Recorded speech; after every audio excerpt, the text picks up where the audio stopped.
नमस्कार दोस्तों, स्वागत है आपका स्टडी फॉर सिविल सर्विसेज में। वीडियो को पूरा देखिए। कोई भी आपका फीडबैक है, कोई सजेशन है, तुरंत वीडियो में कमेंट करके जरूर बताइए। अच्छा लगे तो वीडियो लाइक जरूर कर लीजिए और ऐसे वीडियो लगातार फ्री में पाने के लिए चैनल को तुरंत सब्सक्राइब कर लीजिए और बेल आइकन को जरूर टैप कर लीजिए ताकि आगे भी सारे वीडियो आपको मिलते रहे। यूट्यूब में फॉलो करते हैं तो प्लीज ये वाला फ्री टेलीग्राम चैनल जरूर ज्वाइन कर लीजिएगा। सारे नोटिफिकेशन, सारे अपडेट यहीं पे आते हैं, ध्यान रखिएगा। स्टडी फॉर सिविल सर्विसेज का कोई भी पेड ग्रुप अगर आपको ज्वाइन करना है तो सिर्फ 856488053096906523860455 यही नंबर है हमारे, सिर्फ जहां पे कॉल या व्हाट्सएप कर सकते हैं।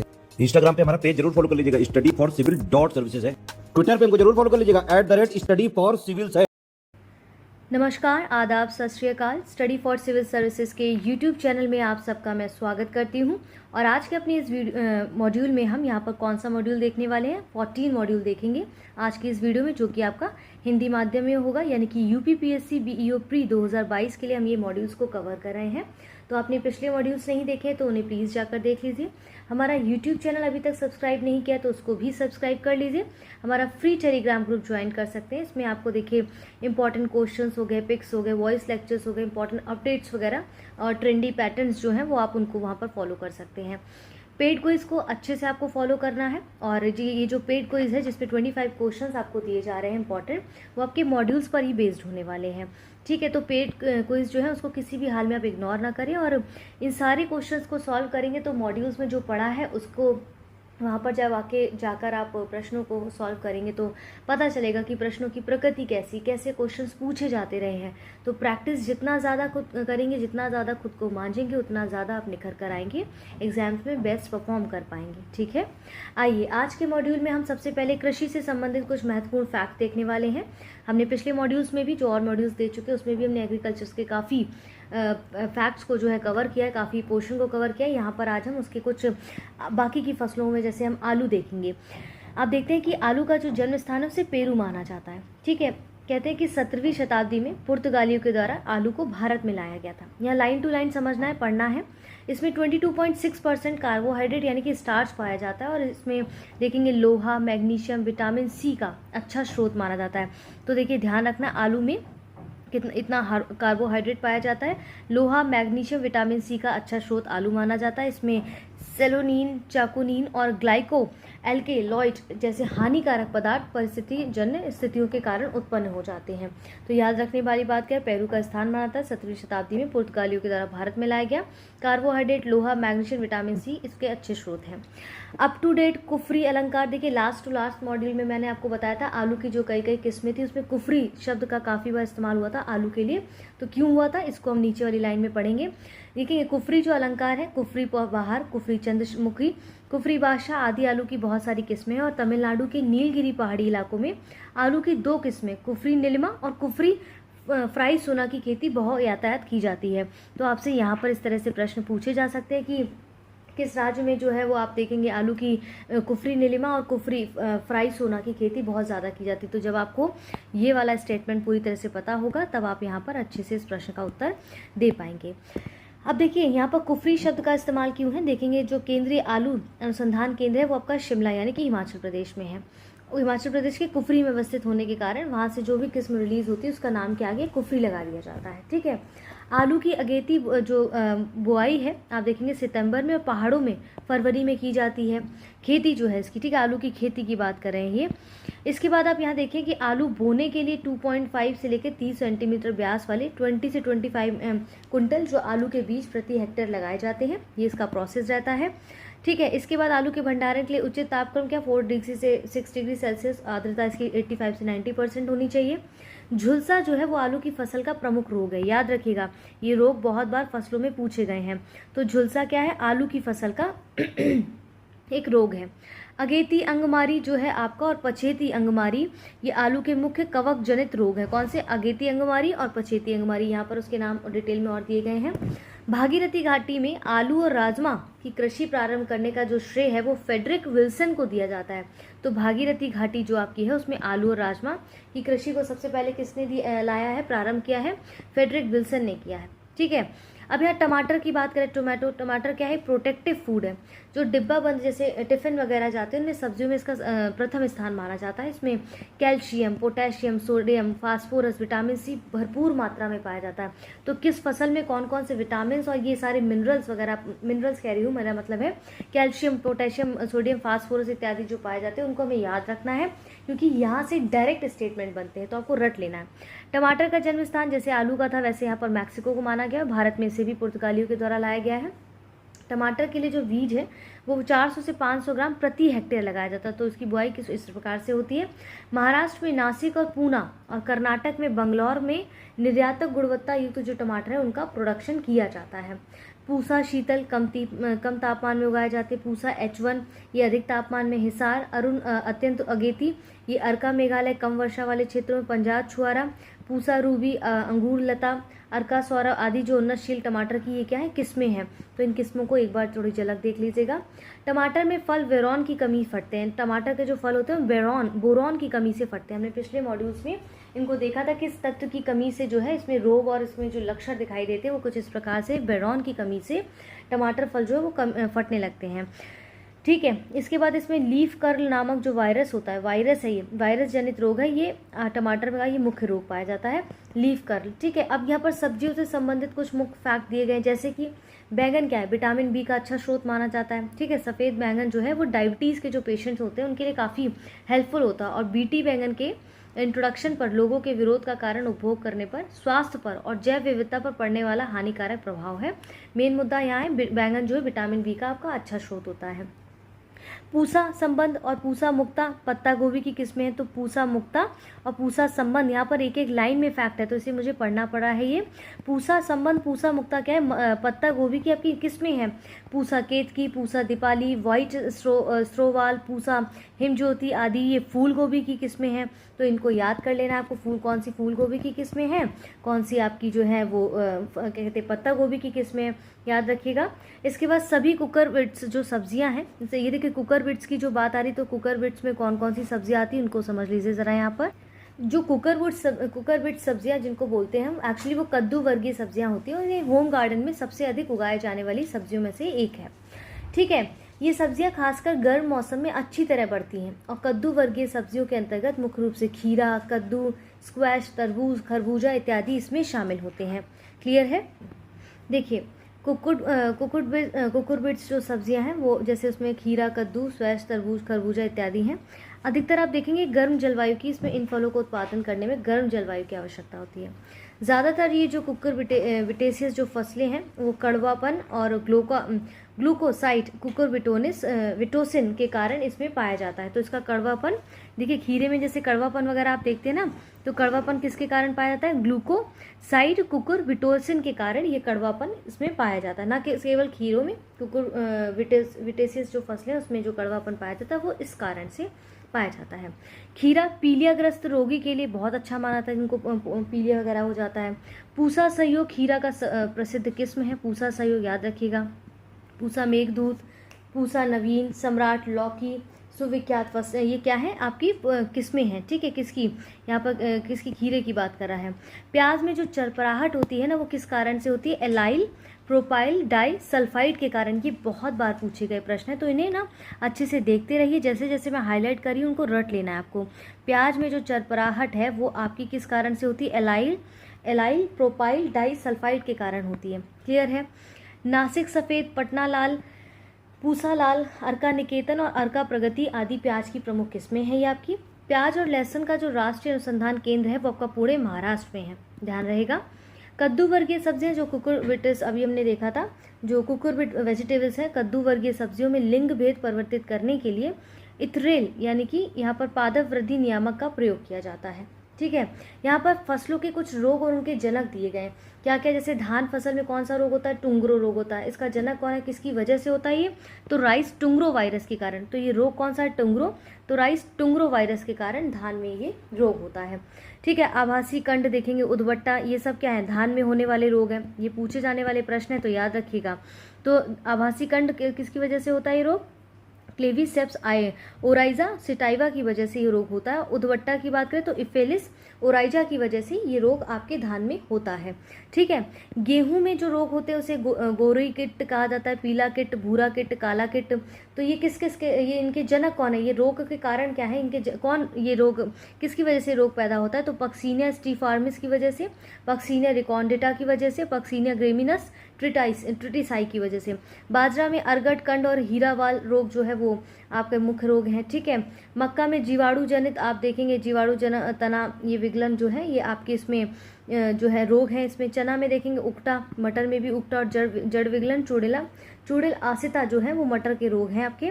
सोयाबीन में देखिए चारकोल विगलन और जीवाणुज अंगमारी जो है वो आपके रोग है ये। राई सरसों में सफ़ेद गेरुई और मृदु दोमिल असिता ये आपके रोग हैं और ये रोग के जनक यहाँ पर दिए गए हैं। मूंगफली में कौन सा रोग होता है? जैसे टिक्का हो गया, जड़ सड़न हो गया, जीवाणु उकटा हो गया। कपास में उकटा, मूल गांठ, जीवाणु अंगमारी। देखिए ऐसा नहीं है कि बिल्कुल आपको एक एक शब्द रटना है, आप एक दो बार पढ़िए, इनको देखिए और अगर याद हो जाए तो बेहतर होगा ये आपके लिए, तो इसको देखते जाइए। देखिए अब जैसे गन्ना में कौन सा रोग पाया जाता है? उकटा, लाल सड़न, लाल धारी, कंठ, ये सब क्या है गन्ना में पाए जाने वाले रोग हैं। ये रोग जनक इनके दिए गए। तंबाकू में भी देखिए रोग पाए जाते हैं, जैसे कोड़ हो गया, पर्णकुंचन हो गया, आर्द्र पतन हो गया, श्याम वर्ण हो गया। आलू में जैसे हमने देखा था कोड़ हो गया, पत्ती सुकड़ा हो गया, पछेता झुलसा हो गया, अगेता झुलसा हो गया, ये सब क्या है आलू में पाए जाने वाले रोग हैं, आलू के रोग हैं ये। ठीक है, यहाँ पर वही चीज़ दी गई थी ना कि इसके रोग और रोग जनक क्या है फसलों के, क्लियर है। अब देखिए यहाँ पर क्या चीज़ है, ये देखिए आप बहुत फोकस मत हो जाइएगा कि नहीं एक एक शब्द आपको यहाँ पर रटने पे लग जाए, ऐसा नहीं है। जब भी फ्री टाइम मिले इनको देखते रहिए, नज़र में डालते रहिए, अपने आप एक दो शब्द जो याद हो जाएंगे वो एग्जाम में पूछे जाएंगे तो क्लिक अपने आप हो जाएंगे, क्योंकि हमारा सबकॉन्शियस माइंड काम करता है। ठीक है, पशुओं के जो प्रमुख रोग हैं, यहाँ पर फसलों के प्रमुख रोग देखिए, अब हम पशुओं के प्रमुख रोग देख रहे हैं। जैसे जो खुरपका और मुंहपका जो रोग है वो वायरस के कारण होता है, किसमें? सभी पालतू पशुओं में होता है। ठीक है, नीलजिव्या रोग देखिए कैसे कैसे नाम है। नीलजिव्या रोग ये वायरस के कारण होता है, भेड़, बकरी, भैंस, गाय में होता है। तो भेड़, बकरी, भैंस, गाय में अगर रोग पूछा जाए तो कौन सा? नीलजिव्या रोग होता है। ठीक है, पोंकनी रोग जो है वो वायरस के कारण होता है, गाय, भैंस, भेड़, सुअर इन सब में पाया जाता है। गल घोटू जो है वो जीवाणु के कारण होता है, गाय और भैंस में ये रोग पाया जाता है, ज़्यादातर देखेंगे ये पालतू पशुओं में ये रोग पाया जाता है। गिल्टी रोग जो है, देखिए नाम से गिल्टी कैसा लग रहा है, गिल्टी रोग जीवाणु के कारण होता है, गाय, भैंस, भेड़, बकरी, घोड़ा में पाया जाता है। लंगड़ा बुखार ये भी जीवाणु के कारण पाया जाता है, गाय और भैंस में। देखिए ज़्यादातर गाय, भैंस, बकरी में आप देख रहे हैं ये रोग पाए जाते हैं। तो अगर इस तरह से प्रश्न पूछा जाए और वहाँ पर ऐसे शब्द दे जाए तो आप उन्हें टिक कर सकते हैं। ठीक है, थनैला रोग की बात करें तो जीवाणु के द्वारा फैलता है, जीवाणु के द्वारा होता है ये, और सभी पालतू पशु का थन प्रभावित करते हैं, ध्यान रखिएगा। थनैला देखिए थन से थनैला रोग है और जीवाणु के द्वारा फैलता है।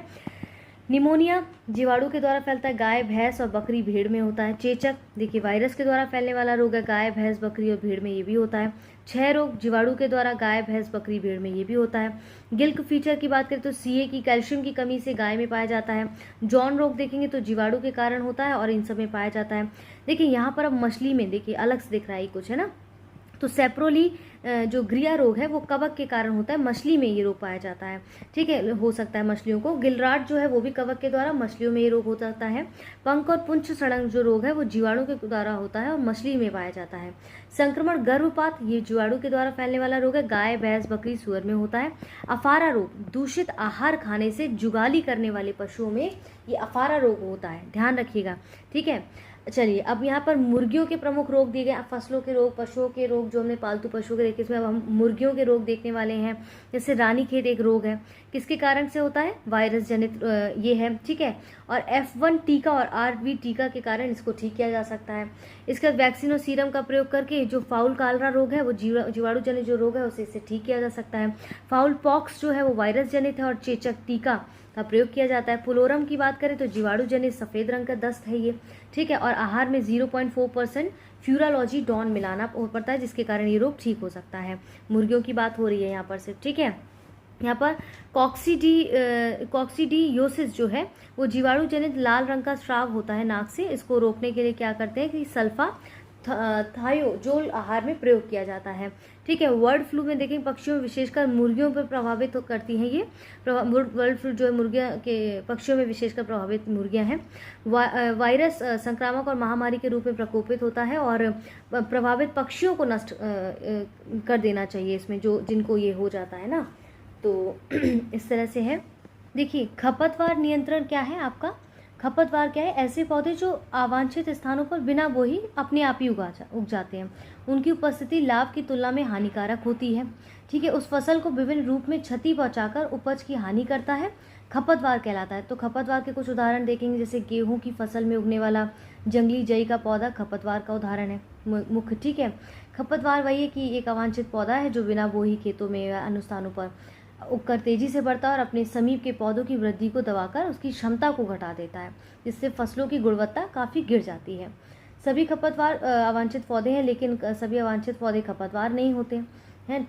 ठीक है, तो यहाँ पर देखिए खपतवार फसल युक्त खेत जैसे सड़क के किनारे, बाग बगीचे, पार्क इत्यादि में कभी भी उगते हुए दिखाई दे जाते हैं हम लोगों को। सामान्य खपतवार द्वारा फसल उपज में औसतन 10% की हानि होती है। गेहूं का एक मुख्य खपतवार है, वो है फेलिरिस माइनर है। ठीक है, जिसे गेहूं का मामा कहते हैं। सवा या सामा जो है वो धान का मुख्य खपतवार है।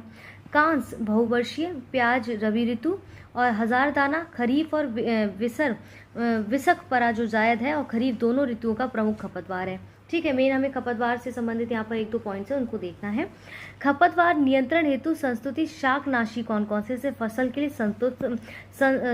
संस्तुत शाकनाशी, गेहूं के लिए आइसोप्रोटेरॉन 24D सेनको है और धान के लिए ब्यूटाक्लोर है और अर्निलोफॉस है। कपास के लिए एलॉक्लोर और फ्लोक्लोरेलिन है। ठीक है, सोयाबीन के लिए यहाँ पर इसमें आलू के लिए जैसे मेट्रोब्यूजिन है। ठीक है, पेंडिमिथिलिन है। गन्ना के लिए एलाक्लोर है। ठीक है, इसके बाद मक्का के लिए जैसे एट्रोजिन है, सिमेजिन है, एलाक्लोर है। ये सब संस्तुति शाकनाशी हैं। चना, मटर, मसूर इत्यादि यहाँ पर दिए गए हैं। मेन आते हैं फसलों के रोग जो होते हैं उनको नियंत्रण कैसे किया जा सके।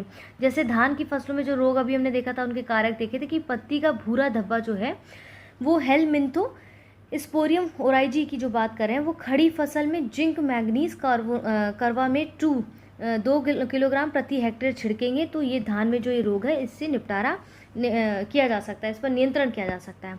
शीत झुलसा जो धान का आपका देखेंगे कि एक रोग है या कारक है, वो 1 किलोग्राम वारविन डाजिम जो 100 लीटर पानी में घोलकर अगर प्रति हेक्टेयर छिड़केंगे तो इससे जो है इस पर नियंत्रण पाया जा सकता है। झोंका जो है वो शीत झुलसा की भांति आप देखेंगे यहाँ पर इसको नियंत्रण किया जा सकता है। खैरा में यह जस्ते की कमी से होता है और 5 किलोग्राम जिंक सल्फेट और 25 किलोग्राम भुजा चूना 1000 लीटर पानी में प्रति हेक्टेयर छिड़केंगे तो ये रोग जो है इसको खत्म किया जा सकता है। मक्के में देखेंगे तुलिसिता जो रोग होता है वो आप देखेंगे जिंक मैग्नीज कार्बामेट 2.5 किलोग्राम प्रति हेक्टेयर आवश्यक पानी में घोल कर छिड़केंगे। पत्तियों का झुलसा रोग, तना सड़न, ये इसी की भांति इसको ठीक किया जा सकता है। बाजरा में जो अर्गट होता है ना रोग, वो बीज बोने से पहले 20% नमक के घोल में डुबोकर स्केलेरिशिया को स्वस्थ बीज से अलग कर दें और फूल आने पर मैनकोवेज की जो 2 किलोग्राम मात्रा है प्रति हेक्टेयर पर छिड़काव करें। ठीक है, अन्य नाम भी दिए गए जैसे ज्वार में कंडुआ बाजरा की भांति इसमें इसको जो है निपटारा जा सकता है, जैसे बाजरा में ये चीज़ नियंत्रण के लिए बताई गई है। मूंगफली में टिक्का रोग जो है वो खड़ी फसल में 2 किलोग्राम जिंक मैग्जीन कार्बामेट के 2-3 छिड़काव 10 दिन पर करें। सोयाबीन की बात करें तो पीला चित्रवर्ण जो रोग है, शुरू में इंडोसल्फान लीटर प्रति हेक्टेयर अथवा रोगोरिया फास्फोमिडान का घोल छिड़कें। तिल की अगर मैं बात करूं, जो तिल में जो रोग होता है फाइलॉडी, यह माइको प्लाज्मा द्वारा होता है। बुवाई से पूर्व फॉरेट 10 जी की 10 से 15 किलोग्राम प्रति हेक्टेयर भूमि में प्रयोग करें। ठीक है, इसका अरहर में उकटा रोग है, उसके लिए यहाँ पर दिया गया कि क्या नियंत्रण के लिए किया जा सकता है। बंझा रोग, यहाँ पर इसका कोई रासायनिक उपचार नहीं है, रोग रोधी केस में जैसे बाहर होगा है। ठीक है, इसके बाद मूंग और उर्द का जो रोग है वो पीला चित्रवर्ण रोग है। यहाँ पर रोग भी इंपॉर्टेंट है, उनको ध्यान रखिएगा। ये सफ़ेद मक्खी से फैलता है। इसे रोकने के लिए किसी कीटनाशक के 2-3 छिड़काव करें, जैसे कि कीटनाशक कौन कौन से हो सकते हैं, डाईमिथोरेट हो सकता है 1 लीटर और फास्फोमिडान जो है 250 मिली प्रति हेक्टेयर में छिड़का जाए। ठीक है, गेहूं में करनाल बंट हमने पहले भी पढ़ा जब गेहूं को पढ़ा था, अन्य फसलों में इसमें किस तरह से इसको बीमारी को दूर किया जा सकता है। अल्टरनेरिया वाइट यहाँ पर दिया गया, उसमें फफूंदनाशी जैसे मैनकोजेब 2 किलोग्राम प्रति हेक्टेयर 800 लीटर पानी में किलोग्राम छिड़क कर घोलकर छिड़का जाए। जौ में देखिए आवृत कुंडुआ हो गया, पत्ती का धारीदार रोग हो गया। तोरिया या सरसों में देखेंगे झुलसा रोग है। जिंक मैगजीन कार्बामेट में इतना किलोग्राम 800 से 1000 लीटर पानी में छिड़काव के साथ इसे ठीक किया जा सकता है। मटर मसूर में बुकनी रोग, रतुआ रोग, उकटा रोग है। ठीक है, सफ़ेद पिगलन ये पहाड़ी क्षेत्रों में ज़्यादा फैलता है और गंधक 0.3% घोल जो है इस पर छिड़क कर इसको ठीक किया जा सकता है। काफ़ी सारे हैं, देखिए यहाँ पर आपको काफ़ी सारे ये फसलें दी गई हैं, तो आप चाहे तो स्क्रीनशॉट ले सकते हैं। आलू में जैसे झुलसा जो रोग हमने पढ़ा था वो मैंको जैव 2 किलोग्राम प्रति हेक्टेयर के 2-3 छिड़काव 10-15 दिन के अंतर पर किया जाए तो इस रोग से मुक्ति पाई जा सकती है। गन्ना में तना जो रेड रॉट होता है, तना सड़न होता है, वो निरोज बीज गन्ने बोएं। और टमाटर में पड़ कुंचन यानी कि लीफ कर्ल जो है वो वायरस रोगी पौधा नष्ट करें। भिंडी में पीत शिरा जो मोजेक है वो वायरस रोधी पौधा नष्ट करें। आम में देखेंगे गुच्छा रोग होता है, ब्लैक टिप होता है। ठीक है, एकांत फलन समस्या होती है, स्पांजी रोग हो जाता है। केला में पनामा रोग और बंची टॉप होता है। सेब में स्कैब और एकांतर फलन समस्या इसमें पाई जाती है और इसके जो कवक और पोषण अभाव संतुलित पोषण दे सेब को तो ये रोग होने की संभावनाएं कम हो जाती हैं। यहाँ पर बहुत सारे उनके रोगों के निवारण भी दिए गए हैं, आप चाहे तो स्क्रीनशॉट लेके उन्हें एक बार देख सकते हैं। ठीक है, अब यहाँ पर आते हैं पादप रोग विज्ञान क्या होता है। इसमें देखिए जैसे कि पादप रोग विज्ञान में आप देखेंगे कि जो ईजे वटलर है उनको पादप रोग विज्ञान के पिता माना जाता है। किसको याद रखिएगा, ईजे वटलर को। यहाँ पर मैं हाईलाइट कर दे रही हूँ। ठीक है, 1943 में क्या हुआ, बंगाल में भयंकर जो दुर्भिक्ष के कारण धान का पूरा पर्णचिति रोग जो था वो हो गया धान में। और 3 दिसंबर 1984 को घटित जो भोपाल गैस घटना हुई थी उसमें मिथाइल आइसोसाइनेट गैस का रिसाव हुआ था, ये हम सबको पता है। कॉपर युक्त जो कवकनाशियों में बोर्डो मिश्रण, ठीक है, वार्डो पेस्ट, वर्गंडी मिश्रण, चॉप टिया पेस्ट के अलावा अन्य कवकनाशी जैसे ब्लाइटोक्स 50 आदि इसमें शामिल किए जाते हैं। इसके बाद आप देखेंगे जो अपारत कार्बनिक कवकनाशी यानी कि नॉन मर्क्यूरियल जो ऑर्गेनिक फंगीसाइड्स हैं उसमें देखेंगे डाइथेन 78, लोनाकाल, ठीक है, कैप्टॉन और एरो क्या लिखा हुआ है, एरसो। ठीक है, एरसो और क्लोरेनिल प्रमुख है इसमें। ठीक है, इसके बाद यहाँ पर आते हैं वो इम्पोर्टेंट क्या है कि प्रतिजैविक जो पदार्थ होते हैं वो क्या होते हैं, कहते हैं कि जो सूक्ष्म जीवियों के उपापचय के द्वारा उत्पन्न होते हैं वह आपके प्रतिजीवी पदार्थ कहलाते हैं। जो अन्य रोगजनक सूक्ष्म जीवों के ऊपर विषैला प्रभाव छोड़ते हैं उन्हें प्रतिजैविक पदार्थ कहते हैं। ठीक है, सर्वांगनाशी कवकनाशी यानी कि सिस्टमिक जो फंगीसाइड्स होते हैं वो रसायन होते हैं जो पौधों पर प्रयोग होने पर उनके तंत्र में प्रवेश करके उनको अंदर ही अंदर पूरे पौधे में सर्वांग रूप से फैल जाते हैं और जीव द्रव्य में चिरस्थायी रहकर मतलब परमानेंट रहकर पौधों की जो परजीवों के संक्रमण से ये रक्षा करते हैं उनकी। क्लियर है। अब यहाँ पर विश्व में भारत और विश्व में कुछ कृषियों की पद्धतियाँ दी गई हैं, जैसे शून्य बजट प्राकृतिक कृषि। देखिए क्या होता है, इसको समझ लेते हैं। देखिए इसमें जो शून्य बजट प्राकृतिक कृषि है ना, तो इस कृषि पद्धति में जो बजट शब्द है एक्चुअली वो खर्च को प्रदर्शित करता है, यानी कि शून्य बजट खेती बाजार में उपलब्ध आगतों जिसमें रासायनिक उर्वरक और खाद्य शामिल है उसके उपयोग के बिना प्राकृतिक आगतों द्वारा खेती पर बल देता है और इसमें कृषि पद्धतियों में खर्च शून्य हो जाता है। ठीक है, भारत में इस कृषि पद्धति का जो प्रचलन है वो दक्षिण के क्षेत्रों में और मुख्य रूप से अगर मैं कहूँ तो कर्नाटक और आंध्र प्रदेश में आपको देखने को मिलता है। ठीक है, यही चीज़ यहाँ कही गई है। इस तकनीक के अनुसार कृषक बाहर से कीटनाशकों और उर्वरकों का प्रयोग किए बिना अपनी उपज यहाँ पर बढ़ा सकते हैं, इसकी मुख्य विशेषता है। पशुपालन मांस के लिए यहाँ पर जो कहे गए मैक्सिको, पश्चिमी संयुक्त राज्य अमेरिका और कनाडा में आपको ये क्षेत्र में देखा गया है। ज़्यादातर पशुपालन में मांस के लिए पशुपालन के कुछ विशेष पशुधन जैसे एमू, अमेरिकन विसन, एल्क आदि पालने की एक विधि है वहाँ पर। अनुबंध कृषि की अगर मैं बात करूँ तो अनुबंध कृषि आपका क्या है कि आप देखेंगे जो अनुबंध कृषि है वो एक्चुअल में कहते हैं कि इसके अंतर्गत खरीदारों के तथा उत्पादकों के मध्य फसल पूर्व समझौते अनुबंध किए जाते हैं जिसके आधार पर कृषि उत्पादन जिसमें पशुधन मुर्गी पालन किया जाता है। अनुबंध कृषि को हम किस में रखते हैं, इसे पॉलिटी को कनेक्ट करिए, संवर्ती सूची के तहत शामिल किया गया है, जबकि कृषि क्या है राज्य सूची का विषय, लेकिन अनुबंध कृषि को आपके कॉन्करेंट लिस्ट में शामिल किया गया। मैंने लास्ट मॉड्यूल में पढ़ाया है आपको ये। सरकार ने क्या किया था कि अनुबंध कृषि में जो संलग्न फर्मों को आवश्यक वस्तु अधिनियम 1955 के अंतर्गत खाद्य फसलों की भंडारण सीमा और आवाजाही पर मौजूदा लाइसेंसिंग और प्रतिबंध से छूट दे रखी है। क्लियर है। टमाटर की अनुबंध कृषि पंजाब, हरियाणा, राजस्थान में की जा रही है। सूरजमुखी के आंध्र प्रदेश और कर्नाटक में और तमिलनाडु राजस्थानों में फलों और सब्जियों की अनुबंध कृषि की जा रही है। गहन कृषि की अगर मैं बात करूं तो ये आपका जो गहन कृषि है वो क्या होता है कि इसमें क्या है कि सघन कृषि या फिर इसे सघन खेती, सघन इंटेंसिव फार्मिंग कही जाती है। और कृषि उत्पादन की ये प्रणाली जो है जिसमें कम जमीन में अधिक परिश्रम, पूंजी, उर्वरक और कीटनाशक आदि डालकर अधिक उत्पादन कर लिया जाता है। इसमें एक ही भूमि पर वर्ष में कई फसलें बोई जाती हैं। ठीक है। विस्तीर्ण कृषि की अगर बात करें तो ज्यादातर निम्न कृषि गतिविधियों वाले क्षेत्रों में भेड़ और मवेशियों की खेती को संदर्भित करता है। मरे डार्लिंग बेसिन जैसे क्षेत्रों में गेहूं, जौ के बड़े पैमाने पर कृषि की जा रही है। पशुपालन दुग्ध पदार्थों के लिए देखेंगे तो व्यावसायिक पैमाने पर जो पशुपालन है दुनिया में 5 भागों में बांटा गया है। उत्तरी अमेरिका के प्रेरीज और पश्चिमी तटीय क्षेत्र, याद रखिएगा ये। दक्षिण अफ्रीका का बेल्ट क्षेत्र, साउथ अफ्रीका का लोनास और पंपास क्षेत्र, ऑस्ट्रेलिया का डाउन्स और न्यूजीलैंड का शीतोष्ण घास के मैदान, कैस्पियन सागर के पूर्व, अरब सागर के उत्तर में व्यापक क्षेत्र है। तो घरेलू पशुओं की जो सबसे अधिक जनसंख्या है वो एशिया में, यानी कि दुनिया का 40% कवर करता है एशिया। ठीक है। दूध और दुग्ध उत्पादन में आप देखेंगे पश्चिमी Europe, America, Canada, Australia, New Zealand जैसे क्षेत्र हैं जहाँ डेयरी उद्योग अत्यधिक विकसित है।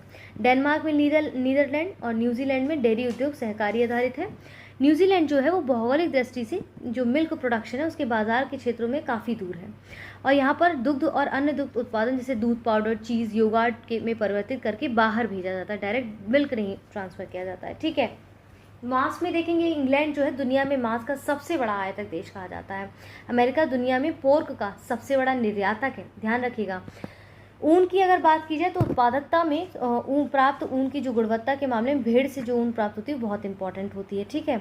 ऑस्ट्रेलिया के मरे डार्लिंग बेसिन में पाले जाने वाले जो मेरिनो भेड़ हैं वो सर्वोत्तम गुणवत्ता वाले ऊन प्रदान करते हैं। मत्स्य यानी कि मछलियों को पकड़ने के लिए अनुकूल परिस्थितियाँ क्या होती है भाई? उथला पानी होना चाहिए, मछली भोजन जैसे प्लांक्टन की पर्याप्त आपूर्ति होनी चाहिए, ठंडे और गर्म महासागरों का मिलन हो चाहिए, सबसे ज़्यादा आपको यहाँ पर मछलियाँ देखने को मिलेंगी। कोल्ड स्टोरेज हो गया। दुनिया के प्रमुख मत्स्य पालन क्षेत्र में 400 से 600 अक्षांशों के बीच पाए जाते हैं। 200 डिग्री से कम जो टेम्परेचर उसमें वो वाले जलवायु क्षेत्र समुद्री जीवन के सर्वोत्कृष्ट क्षेत्र माने जाते हैं। ठीक है। तो यहाँ पर हमने क्या कवर किया? एग्रीकल्चर का ये हिस्सा कवर किया है। अब यहाँ पर देखिए दूसरा, जैसे हम सारे मॉड्यूल्स में क्या करते हैं, अलग अलग सब्जेक्ट से हम सेगमेंट्स लेकर आते हैं। तो सबसे पहले आज हमने यहाँ पर एग्रीकल्चर की लाइन टू लाइन को पढ़कर उसको हमने यहाँ पर देखा है कि इंपॉर्टेंट क्या है, क्योंकि कुछ चीज़ें देखिए समझने की नहीं होती, कुछ चीज़ें डायरेक्ट आपको याद करनी होगी। जो लिखा है एज इट इज़ उसको वैसे ही पूछा जाएगा, उसमें कुछ उसका गणित विज्ञान तरीके से चीज़ें नहीं पूछी जाएंगी। स्पष्ट तरीके से भाई ये फसल है, इसका कौन सा रोग है हमें पता होना चाहिए। सिंपल है, वेरी सिंपल। ठीक है। 1-2 बार देखते रहिए, बोझिल मत समझिए। हर दिन टारगेट लीजिए, थोड़ा थोड़ा सुनते रहिए। ठीक है। रटने की ज़रूरत नहीं पड़ेगी फिर आपको। चलिए, अब यहाँ पर दूसरा सेगमेंट है आपका आर्ट एंड कल्चर का। तो आर्ट एंड कल्चर को भी हमने पहले और भी मॉड्यूल्स में कवर किया है। तो यहाँ पर हम आर्ट एंड कल्चर के नृत्य के स्वरूप को देखें। पहले हमने गीत, संगीत एक्सेट्रा काफ़ी चीज़ों को कवर किया है। तो नृत्य के स्वरूप क्या क्या है आर्ट एंड कल्चर में, उसको देखने से पहले आपको ध्यान देना है। आप पेड ग्रुप के लिए कॉल कर सकते हैं, व्हाट्सएप नंबर्स यहाँ पर दिए गए हैं। ज्ञान सर का पर्सनल नंबर है, उनको आप मैसेज कर सकते हैं व्हाट्सएप पर। अपने एग्ज़ाम से संबंधित, कोई फॉर्म से संबंधित या फिर किसी मटेरियल से संबंधित या पेड ग्रुप से संबंधित कोई भी इन्फॉर्मेशन आपको चाहिए, आप वहाँ पर उन्हें कांटेक्ट कर सकते हैं बिना हेजिटेट हुए। आप जो भी चाहें, अपने एग्ज़ाम से संबंधित कोई प्रश्न हो आपके मन में तो आप वहाँ पूछ सकते हैं। ठीक है। अपनी प्रतिक्रिया हमें कमेंट बॉक्स में दें, हमारे वीडियोज़ को लाइक करें, अपने दोस्तों के साथ ज़्यादा से ज़्यादा इनको शेयर करें ताकि हमें भी मेहनत करने में अच्छा लगे और सभी इसका भरपूर लाभ उठा सकें, बिल्कुल आपकी तरह। देखिए, यहाँ पर नृत्य कला की जो बात की जा रही है, नृत्य शास्त्र के अनुसार भारतीय नृत्य जो है वो 2 आधारभूत स्वरूप होते हैं। एक को लास्य कहते हैं, दूसरे को तांडव। लास्य में, तांडव में आप देखेंगे कि जो शिव या पुरुष को इंडिकेट करके वीरत्व के भाव से युक्त होता है आपका तांडव। ठीक है। तो उग्र रूप से या क्रोधित या रौद्र रूप से इसको जो है पेश किया जाता है। और जबकि आप देखें आनंद, प्रसन्न और नटराज कहलाते हैं, जिसमें तांडव और जो है तांडव में अब शिव या पुरुष को इंडिकेट करके नृत्य किया जाता है। लास्य की अगर बात की जाए तो इसमें स्त्री या पार्वती के रूप में ये नृत्य होता है। इसमें श्रृंगार की प्रधानता होती है। लालित और सुकोमल नृत्य के रूप में इसको जो है जाना जाता है। यहाँ पर वही चीज़ कही जा रही है। तो तांडव और लास्य को मिलाकर ताल बनता है, ध्यान रखिएगा। इन दोनों को मिलाकर आपका क्या बनता है? ताल बनता है। क्लियर है। इसमें लालित्य, भाव, रस, अभिनय निरूपित होते। कला का रूप नृत्य की नारी की विशेषताओं का प्रतीक है। देखेंगे अब इसमें कि नृत्य पर नंदिकेश्वर के प्रसिद्ध जो ग्रंथ है अभिनय दर्पण के अनुसार किसी अभिनय को 3 आधारभूत नृत्यों में विभाजित किया जा सकता है, जैसे नृत्य और नृत्य। ठीक है। तो नृत्य और नृत्य क्या है? नृत्य क्या है कि इसमें लयबद्ध रूप से किया जाने वाला जो नृत्य है वो आधारभूत पद संचालनों से होता है, जिसमें किसी अभिव्यक्ति मनोदशा का जो है वो समावेश निरूपण होता है और नृत्य प्रस्तुति के माध्यम से विस्तृत जो कथाएं होती है उनको प्रस्तुत किया जाता है। जबकि नृत्य क्या है? नर्तन के माध्यम से वर्णित रस और भाव है। इसमें मूक अभिनय भी हो सकते हैं, मुद्राओं के साथ नर्तन की प्रस्तुत अभिव्यक्ति में विभिन्न विधियों का समावेश भी इसमें होता है। ठीक है, जैसे ठीक क्लियर हो गया है। तो इसमें कह रहे हैं कि जो आपका नृत्य के द्वारा जो है वो 9 रसों और भावों की अभिव्यक्ति होती है। जैसे श्रृंगार से प्रेम के लिए इस्तेमाल, श्रृंगार रस का प्रेम के लिए इस्तेमाल किया जाता है। ठीक है, हास्य में हास्य विनोद नाटक के लिए इसका प्रयोग किया जाता है। रौद्र रस में देखें क्रोध के लिए, करुणा दुख के लिए, बीभत्स घृणा के लिए, भयानक जो रस है संतरास के लिए। ठीक है, रौद्र के लिए भी हो सकता है ये। वीर रस में देखेंगे शूरता वीरता के लिए, अद्भुत यानी कि आश्चर्य के लिए इस रस का प्रयोग होता है। शांति और क्षोभ के लिए शांत रस का प्रयोग किया जाता है। तो नृत्य के द्वारा 9 रसों और भावों की अभिव्यक्ति कुछ इस प्रकार से होती है। यहाँ पर शास्त्रीय नृत्य जो होते हैं उसमें नृत्य की क्या क्या विधाएं हैं। जैसे संगीत नाटक अकादमी के अनुसार क्या है कि वर्तमान में भारत में 8 शास्त्रीय नृत्य नहीं है ये, यहाँ पर नृत्य आपकी विधाएं हैं। ठीक है, शास्त्रीय नृत्य जो है आपकी नृत्य की जो है 8 विधाएं हैं, अस्तित्व में हैं, जिनमें से सम्मिलित है भरतनाट्यम, कुचिपुड़ी, कथकली और मोहिनीअट्टम। ठीक है, कुचिपुड़ी, भरतनाट्यम, कथकली, मोहिनीअट्टम, ओडिसी, मणिपुर, कथक, सत्रिया, ये सब क्या है? आपकी 8 शास्त्रीय नृत्य विधाएं हैं, जिनको हम यहाँ पर डिटेल में देखने वाले हैं। ठीक है, जैसे आप यहाँ पर भरतनाट्यम के बारे में सबसे पहले कह रहे हैं। किसके बारे में? भरतनाट्यम के बारे में कह रहे हैं, जो कि आपका शास्त्रीय नृत्य है। देखिए, शास्त्रीय नृत्य क्या है कि भरत मुनि के नाट्य शास्त्र में वर्णित आधारभूत नियमों और दिशा निर्देशों के अनुसार संचालित होने वाले जो नृत्य हैं उनको हम शास्त्रीय नृत्य की कोटि में रखे जाते हैं। तो शास्त्रीय नृत्य में एक निश्चित क्रम होता है और नियम कठोर होते हैं। नृत्यों में पैरों की भंगिमाओं, ठीक है, शारीरिक क्रियाओं, उनके भावों की अभिव्यक्ति में एक लय होती है। इनके विषय भक्ति से युक्त होते हैं।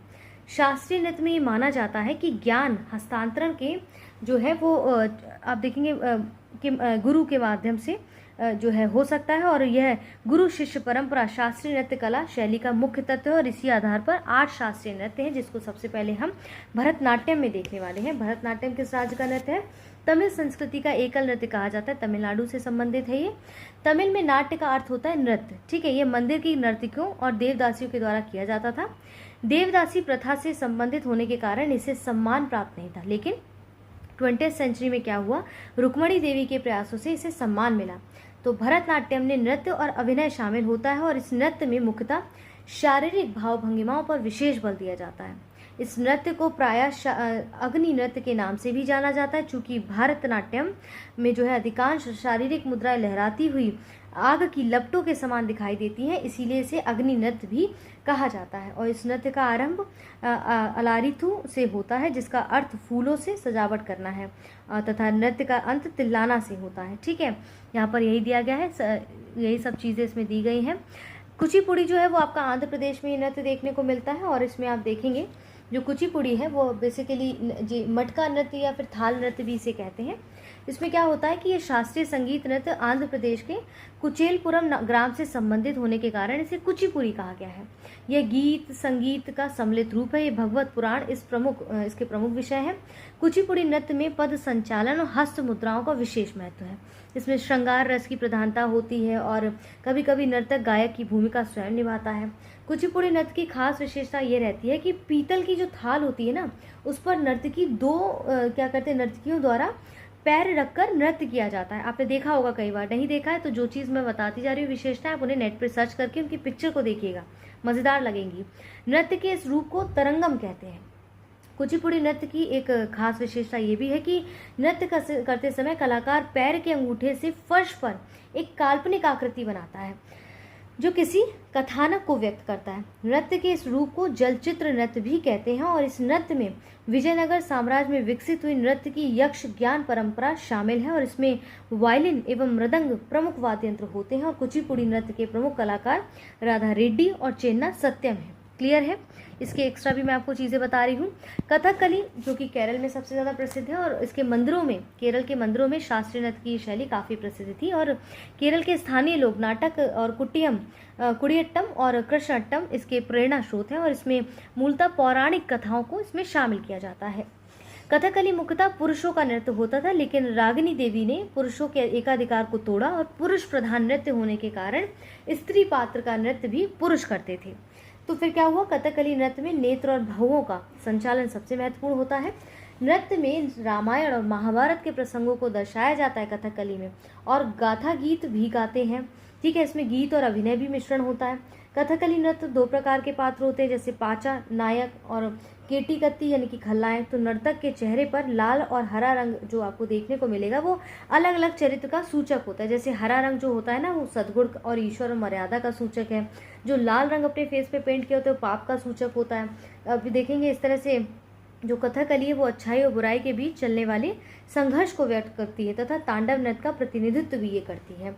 ठीक है, चलिए अब हमने इसको देखा। अब देखते हैं मोहिनी अट्टम, जो कि केरल में काफ़ी प्रसिद्ध है आपका ये नृत्य। ठीक है, मोहिनी अट्टम तो ये क्या है कि केरल का प्रमुख नृत्य और महिलाओं द्वारा एकल प्रदर्शन किया जाता है। और इसमें देखेंगे कि मोहिनी अट्टम में भरतनाट्यम और कथकली दोनों का रूप पाया जाता है। इसमें भरतनाट्यम की श्रृंगारिता और कथकली का वीरत्व का भाव इसमें शामिल है। इसके प्रमुख कलाकार कौन कौन से हैं? कल्याणी अम्मा, वैजयंती माला, हेमा मालिनी, सभी मोहिनी अट्टम करते हैं। ओडिसी जो कि ओडिशा में है, आप देखेंगे कि ये जो नृत्य है वो महिरस नामक संप्रदाय था, उसके द्वारा इसको जो है शिव मंदिरों में नृत्य करता था। उसी से ओडिशा नृत्य कला का विकास हुआ। वस्तुतः उसका उदय गिरी, खंडगिरी गुफाएं ओडिसी नृत्य का प्राचीनतम उदाहरण हमें प्रस्तुत करते हैं। और 12वीं सदी में इस नृत्य पर वैष्णव धर्म का व्यापक प्रभाव देखने को मिलता है। और जयदेव के लिए देखेंगे जयदेव के लिए जो लिखे गीत हैं इस नृत्य के अभिन्न अंग बन गए हैं। और इस नृत्य में भगवान जगन्नाथ को मुख्य केंद्र बनाया गया और उनके प्रति भक्ति व्यक्त की गई थी। ठीक है, तो ओडिसी नृत्य में क्या होता है, कलाकार अपने शरीर से जटिल आकृतियों का निर्माण करते हैं, इसलिए इसे चलती फिरती वास्तुकला या चलायमान शिल्पाकृति भी कहा जाता है। क्लियर है। मणिपुरी में, जो कि मणिपुर में फेमस है और ये पूर्वी बंगाल और असम की नृत्य शैली है और मणिपुर में विशेष लोकप्रिय होने के कारण इसे मणिपुरी नृत्य कहा गया है। इसमें भक्ति पर विशेष बल दिया जाता है और नृत्य में तांडव और लास्य दोनों का समावेश होता है। इस नृत्य की आत्मा ढोल है और इसमें नर्तक घुंघरू नहीं बांधते हैं और शारीरिक मुद्राओं का सीमित प्रयोग किया जाता है। रविन्द्रनाथ टैगोर इस नृत्य से इतने अधिक प्रभावित हुए थे कि वे एक मणिपुरी नृत्य के कलाकार को शिक्षण के रूप में जो है शांति निकेतन ले गए और समस्त भारत में इस नृत्य की लोकप्रियता हुई। मणिपुरी नृत्य में एक नागभद्रा मुद्रा जो है उल्लेखनीय है, जिसमें शरीर को 8 की आकृति में बने बकरों के माध्यम से दर्शाया जाता है। इस नृत्य के प्रमुख कलाकार कौन से? झावेरी बहना और रंजना एवं दर्शाना है। ठीक है, इसके बाद कथक, जो कि यूपी का फेमस नृत्य है और इसमें क्या होता है कि ब्रजभूमि की रासलीला से ये उत्पन्न हुआ है और इसमें भाव भंगिमाओं संगीत के साथ महाकाव्यों से ली गई कविताओं के ऊपर इसको प्रस्तुत किया जाता है। सत्रिय नृत्य की अगर बात करूँ तो असम की नृत्य शैली है और इसमें विकास में 15वीं शताब्दी के वैष्णव संत शंकर देव की भूमिका उल्लेखनीय है। इसमें देखेंगे संत शंकर देव ने वैष्णव धर्म के प्रसार के लिए सत्रिय नृत्य को एक शक्तिशाली माध्यम से रूप में अपनाया और उन्होंने एक नृत्य की प्रस्तुति के लिए अंकीय नाटक की रचना की और इसमें पौराणिक कथाओं का समावेश होता है। सत्रिय नृत्य में शंकर देव द्वारा संगीतबद्ध रचनाओं का प्रयोग होता है, जिसे बोर गीत कहा जाता है। इसमें ढोल बांसुरी का प्रयोग होता है। सन 2000 में संगीत नाटक अकादमी द्वारा इसे शास्त्रीय नृत्य की कोटि में रखा गया था, किसको? सत्रिय नृत्य को। ठीक है, अब यहाँ पर भारत में कुछ लोक नृत्य फेमस है जिनको हम यहाँ पर देखने वाले हैं। जैसे छऊ जो है आपका किस राज्य से संबंधित है? मैंने कई बार पढ़ाया है, आप यहाँ पर आप कमेंट बॉक्स में बताइएगा। मैंने आपको कई बार छऊ जो है लोक नृत्य के बारे में बताया है। छऊ शब्द छाया से निकला है, जिसका अर्थ होता है परछाई। ये मुखौटा नृत्य का एक प्रकार है। ठीक है, 3 शैलियाँ होती छऊ नृत्य की। जैसे आप देखेंगे झारखंड में राउरकेला छऊ, उड़ीसा में मयूरभंज छऊ और पश्चिम बंगाल में पुरुलिया छऊ। ठीक है, 2010 में क्या हुआ था कि यूनेस्को ने मानव की अमूर्त सांस्कृतिक विरासतों की प्रतिनिधि सूची में छऊ का नाम सम्मिलित किया था, ध्यान रखिएगा। गरबा गुजरात में काफ़ी फेमस है, आप सबने सुना होगा। ठीक है, ये आप देखेंगे कि गरबा जो गुजरात का लोकप्रिय नृत्य है और नवरात्र के अवसर पर इसको ज़्यादातर किया जाता है। लोक नृत्य मतलब जो लोकल में आप देखेंगे, लोक नृत्य समानता क्या होता है, जो नृत्य शैली होती है और ये किसी औपचारिक प्रशिक्षण के बिना ही लोगों के द्वारा प्रस्तुत किया जाता है। तो ये लोक नृत्य लोगों के एक विशेष वर्ग और स्थान तक सीमित रह गई है और प्रमुख लोक नृत्य हम इसको पढ़ रहे हैं। तरंग मेल जो कि गोवा का एक लोक नृत्य है आपका, काफ़ी फेमस। आप देखेंगे कि दशहरा और होली के दौरान बेसिकली ये तरंग मेल जो है नृत्य वो गोवा में किया जाता है। घूमर या गंगोर कहते हैं वो राजस्थान की भील जनजाति महिलाओं के द्वारा प्रस्तुत किया जाता है, परंपरागत लोक नृत्य है। कालबेलिया भी राजस्थान का नृत्य है और ये सपेरा समुदाय की जो महिलाएं हैं उनके द्वारा प्रस्तुत किया जाता है और ये इसमें जो पोशाकें नृत्य की चाल सर्प के समान होती है। चारवा जो नृत्य है वो हिमाचल प्रदेश में किया जाने वाला नृत्य और दशहरा के उत्सवों के दौरान ही प्रस्तुत किया जाने वाला हिमाचल प्रदेश का एक लोकप्रिय नृत्य है। भांगड़ा गिद्दा जो पंजाब में किया जाता है। दादरा आप देखेंगे यूपी में ये अर्धशास्त्रीय रूप है और जिसकी जुगलबंदी उस प्रकार के संगीत से होती है लखनऊ क्षेत्र के दरबारी नर्तकों में बहुत लोकप्रिय हुआ करता था। जवारा नृत्य एमपी में, ये बुंदेलखंड क्षेत्र में लोकप्रिय फसल कटाई का नृत्य है। और मटकी नृत्य क्या है, मालवा क्षेत्र में किया जाने वाला, मालवा क्षेत्र की महिलाओं के द्वारा विवाह और उनके अन्य उत्सवों के दौरान किया जाता है। गौर मारिया भैंसे का सींग के, ये छत्तीसगढ़ का है नृत्य। गौर मारिया छत्तीसगढ़ के बस्तर क्षेत्र में रहने वाली मुरिया जनजाति, ध्यान रखिएगा, मुरिया जनजाति के द्वारा किया जाने वाला एक अनुष्ठानिक अनुष्ठानिक नृत्य है। और यहाँ पर अलकाप की बात की जाए तो आपका झारखंड में किया जाता है नृत्य। राजमहल पहाड़ी पश्चिम बंगाल के मुर्शिदाबाद, मालदा क्षेत्र में प्रसिद्ध ये ग्रामीण नृत्य नाटक प्रस्तुति है। यहाँ पर और भी देखिए कई सारे जो है अन्य राज्यों के नृत्यों के नाम दिए गए हैं लोक नृत्यों को। आइए धीरे धीरे हम उनको कवर करते हैं। चलिए इसमें जैसे ये देखते हैं कि विरहा विहार का, इसमें रूपांतर विदेशियों के साथ। विरहा नृत्य ग्रामीण बिहार के मनोरंजन के लिए फेमस है, महिलाओं के द्वारा किया जाता है। पाइका जो कि उड़ीसा में फेमस है ये नृत्य और दक्षिण भारत में प्रस्तुत किया जाता है, पाइका के उड़ीसा के। और ये युद्ध संबंधी लोक नृत्य। पाइका लंबे भाले के एक प्रकार का नाम होता है जिसके नाम के आधार पर इस नृत्य का नाम पड़ा है। ठीक है, देखिए अब यहाँ पर पाइका का जो नाम आया है, अगर आपने हिस्ट्री को अच्छे से पढ़ा है तो आप बता सकते हैं कि पाइका का एक विद्रोह भी हुआ था, किस जगह पे हुआ था और ये विद्रोह का कारण क्या था, क्या आप उसमें कमेंट बॉक्स में बताइएगा। ठीक है, इस तरह से तैयारी होगी जब 1-to-1 कॉन्वर्सेशन के साथ एक दूसरे से प्रश्नों की प्रवृत्ति होगी पूछने की, तो आप जब बताएंगे तो हो सकता है कई और लोग आपसे सीखें, तो इसका उत्तर ज़रूर बताइएगा आप। चलिए अब यहाँ पर देखते हैं कि बागुरम्बा जो नृत्य है आपका वो किस राज्य से संबंधित है, वो आपका असम से संबंधित है। ठीक है, असम के बोडो जनजाति के द्वारा, देखिए जहाँ जहाँ जनजाति जैसे शब्द आ रहे हैं ना उनको ध्यान रखिएगा क्योंकि यहाँ से डायरेक्ट प्रश्न पूछ लिए जाते हैं। ठीक है, बोडो जनजाति के द्वारा एक नृत्य किया जाता है और ये प्रकृति और पर्यावरण से संबंधित आपका एक नृत्य फॉर्म है। जाट जाटिन आप देखेंगे कि ये बिहार के उत्तरी भागों और विशेषता मिथिलांचल में बहुत लोकप्रिय है। ये जो नृत्य विधा है वो एक विवाहित दंपत्ति के बीच में कोमल प्रेम और मीठी नोक-झोंक के अनोखे ढंग को प्रस्तुत करता है। झूमर या झूहर जो झारखंड उड़ीसा में आपका जो फेमस है वो जनजातीय लोगों के द्वारा किया जाने वाला नृत्य और ये फसल कटाई का नृत्य कहा जाता है, काफ़ी लोकप्रिय है। इसके दो रूपांतर हैं, जनानी झूमर जिसे महिलाएं प्रस्तुत करती हैं, मर्दाना झूमर जिसे पुरुष प्रस्तुत करते हैं। तो ये बहुत से मेलों और त्योहारों का बहुत मुख्य आकर्षण का केंद्र रहता है हमेशा। डंडा यात्रा की बात करें तो ये भारत की प्राचीनतम लोक कलाओं में से एक है और मुख्यतः ओडिशा में आप देखेंगे कि ये बहुत प्रसिद्ध है। ठीक है, उड़ीसा में काफ़ी प्रसिद्ध है नृत्य और नाटक नृत्य संगीत का अनोखा मिश्रण है आपका डंडा यात्रा। इसमें मुख्यतः शिव की कथाएं प्रस्तुत की जाती हैं। इसका जो केंद्रीय भाव है वो आप देखेंगे सामाजिक समरसता और भाईचारा ही होता है इसके बीच का केंद्र। ठीक है, बिहू आपका असम का प्रसिद्ध नृत्य है और इसे पुरुषों और नारियों दोनों के समूह के द्वारा जो है प्रस्तुत किया जाता है। धूमधाम और उल्लास को व्यक्त करने के लिए नर्तक परंपराओं रंगीन पोशाकों से सजते हैं और इस नृत्य के जो सफल प्रदर्शन में समूह निर्माण, तीव्र हस्तचालन और फुर्तीले कदमों की भूमिका काफ़ी यहाँ पर पाई जाती है। थांगटा जो कि मणिपुर का आपका नृत्य है, थांगटा आप देखेंगे कि इसमें क्या होता है, ये थांगटा जो है मणिपुर का विशेष नृत्य और थांग का अर्थ होता है तलवार या टा का अर्थ होता है भाला। ठीक है, अब यहाँ पर देखिए कह रहे हैं रांगमा जो है वो ये रांगमा जो आपका नृत्य है वो नागाओं का एक युद्ध नृत्य है और एक पोशाकों आभूषण शिरस्त्राणों से सुसज्जित नर्तक छद्म युद्ध और विन्यासों परंपराओं को अभिनय प्रदर्शित करने का इसका मेन केंद्र होता है। सिंधी छम की अगर मैं बात करूँ, सिंधी छम क्या है आपका, कहाँ का नृत्य है, ये सिक्किम का है। ये एक्चुअली एक मुखौटा नृत्य है जो नर्तक रोएदार वस्त्रों को सुसज्जित होते हुए बर्फ के शेर का प्रतीक माना जाता है। कुंभी जो आपका नृत्य है, कुंभी वो कहाँ से संबंधित है, वो तमिलनाडु केरल से संबंधित है। ठीक है, इसके बाद यहाँ पर देखिए जो आपका ये मईल जो टम है, मलिट्टम है जो, ठीक है, वो आपका नृत्य कहाँ का, केरल या तमिलनाडु का है।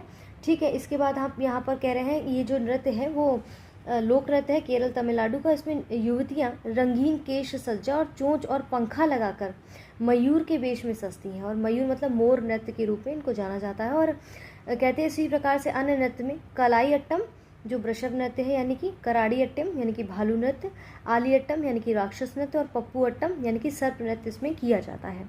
बट्टा, आप देखेंगे बट्टा जो है वो क्या है कि आंध्र प्रदेश में किया जाने वाला आपका एक प्रमुख नृत्य है, जिसको बुट्टा वो मालू भी कहते हैं। इसका शाब्दिक अर्थ है टोकरी वाले खिलौने होता है, और ये पश्चिमी गोदावरी जिले का काफ़ी प्रसिद्ध नृत्य माना जाता है। और इसमें विभिन्न चरित्रों के मुखौटे पहने जाते हैं, उनकी आकृतियाँ जो है खिलौने से मेल खाती हैं। ये नज़ाकत भरी चालों और शब्द रहित संगीत पर विशेष बल पर मनोरंजन पर बल देते हैं। कई कोट्टिकली देखेंगे, केरल का प्रसिद्ध नृत्य, मंदिर में किया जाने वाला नृत्य है। इसे ओणम के समय अच्छी फसल की खुशी में मनाने के लिए पुरुष और स्त्री दोनों के द्वारा प्रस्तुत किया जाता है। कोलिकली परिचालिक आप देखेंगे, परिचाकाली जो है वो केरल और लक्षद्वीप के इलाकों में लोकप्रिय युद्ध नृत्य कला है। और ये कोल का अर्थ होता है छड़ी या परिचा का अर्थ होता है ढाल। तो नर्तकी क्या करते हैं कि लकड़ी के बने छद्म शास्त्रों का प्रयोग करते हैं, युद्ध श्रृंखलाओं का अभिनय करते हैं। प्रदर्शन धीमी गति से शुरू होता है, धीरे धीरे गति बढ़ती जाती है और अंत में उन्मादपूर्ण हो जाता है।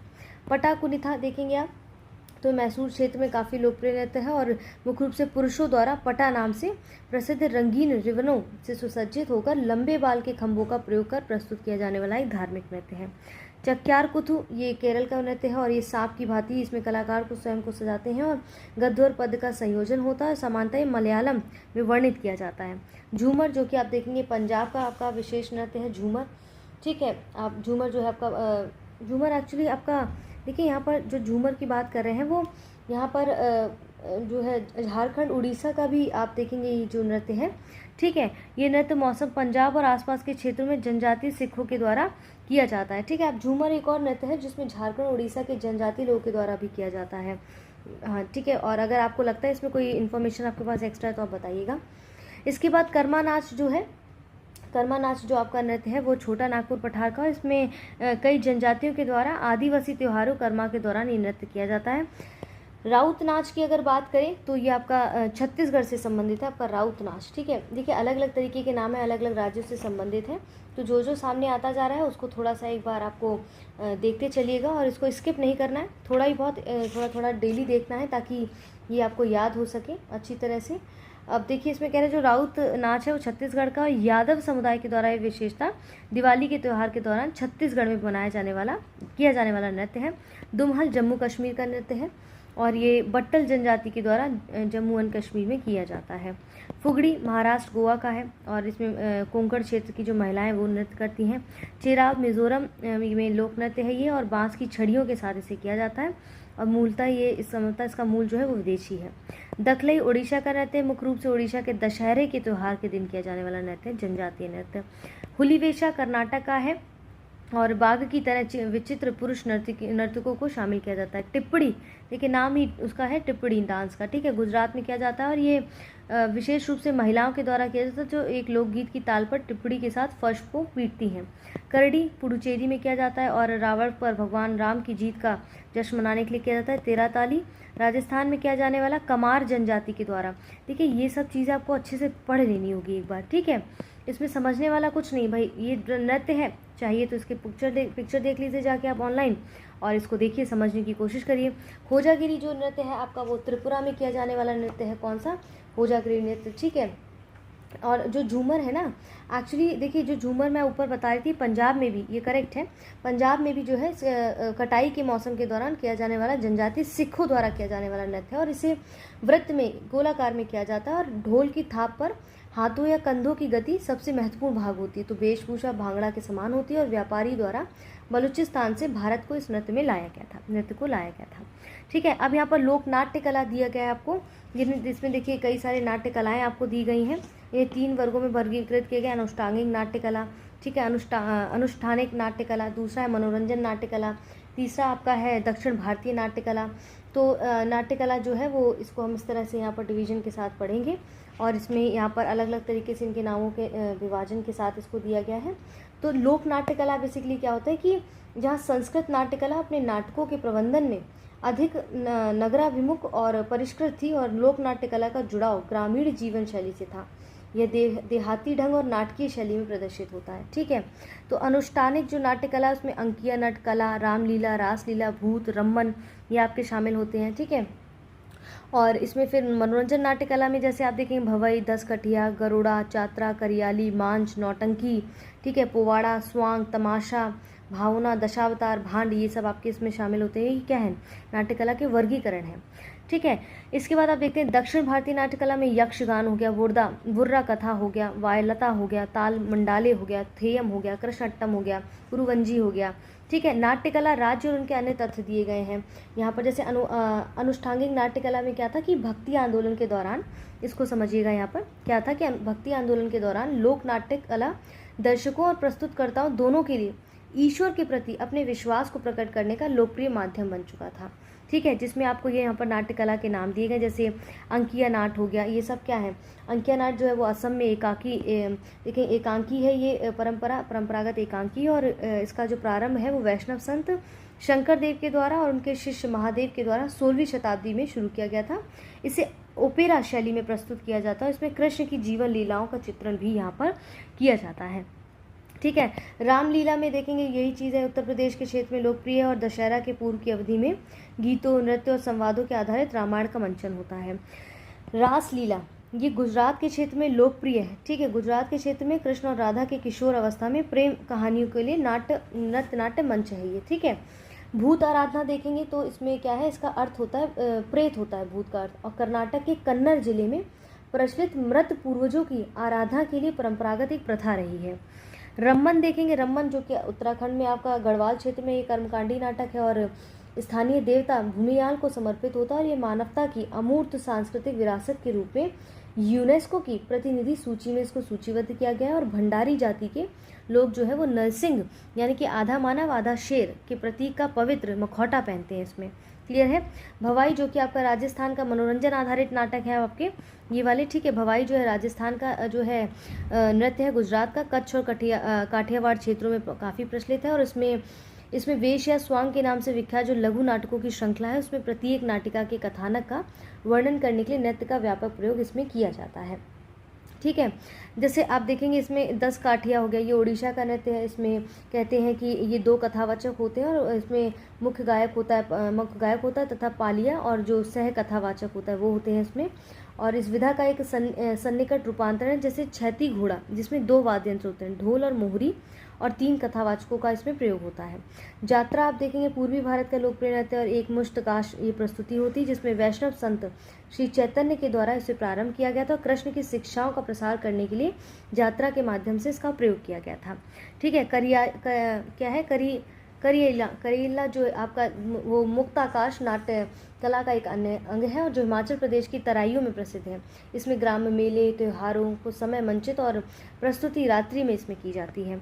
नौटंकी कई बार सुना होगा, यूपी में आपने ये जो है 17वीं शताब्दी के आसपास इसका उज्जैन में आविर्भाव हुआ था और ये पौराणिक कथाओं पर आधारित है। ओजापाली असम में ये आप नृत्य देखते होंगे और एक नाट्य कला विधा है और प्रारंभिक रूप से मनसा देवी या नाग देवी के पर्व से संबंधित है ये। और 3 प्रकार के इसमें भाग होते हैं, भिन्न भिन्न भाग होते हैं जैसे वनिया खंड, भटियाली खंड और देवखंड। ओजा मुख्य कथावाचक और पाली सहगान के इसमें सदस्य होते हैं, ठीक है। पोवड़ क्या है आपका, शिवजी द्वारा अपने शत्रु अफजल खान को मार दिए जाने के बाद शिवजी की वीरता की प्रशंसा में एक नाटक की रचना की गई थी, तो ये महाराष्ट्र में काफ़ी लोकप्रिय है आपका।